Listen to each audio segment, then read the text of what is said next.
Hello, you're listening to Hugo Talks some more yet again. So I want to talk about these couple of losers, Bruce Springsteen and Dave Grohl of the Foo Fighters. Both of them have been doing gigs or are about to do gigs, and they're both doing gigs for people who have had the jab only. Only who have had the jab. Negative tests. No, that's not good enough. You have to have had the jab to go to these gigs.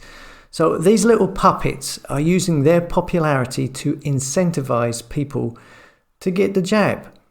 So the Foo Fighters just the other day did the first ever jab-only concert. Lovely of them to do so, creating their own, starting their own apartheid little movement there. So there's no surprise. They're all in the Peekaboo Club. No surprise whatsoever. I think people start to really need to open their eyes. They need to see these people for what they truly are and remove them from their minds as being heroes or whatever they were to you beforehand, because that time is now over and done with. But what is interesting here is the Bruce Springsteen set of gigs. Here it says, fans who had AstraZeneca jab won't be allowed into Bruce Springsteen's New York concerts. Anyone who has had the AstraZeneca jab will be barred from attending Bruce Springsteen's comeback shows in New York next week. The intimate 5-night run at the St. James Theatre will be the first Broadway show to reopen since last March and will require attendees to show proof of the jab, reports The Telegraph.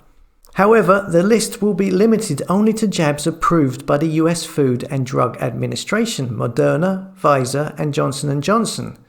Now, I know the Oxford jab has not been given out much, if at all, in the USA, but this is curious. Is this going to translate over to the UK and elsewhere at some point? Is this inferring that the AZ jab will not work, say, if you want to go to events in the UK in the future? I wonder if that's what's going to happen. And it's curious that they are not allowing people into these gigs even if they have had a negative test. I suppose this is their way of incentivizing people to get the jab. Well, it ain't gonna work on me. I'm not having none of it. No tests, nothing. Even if it leads to me living in the woods, naked, and sitting up a tree looking for caterpillars to eat, okay? I'm not doing anything. As always, thanks for listening. Come and subscribe to the tribe at hugotalks.com, and I'll see you tomorrow.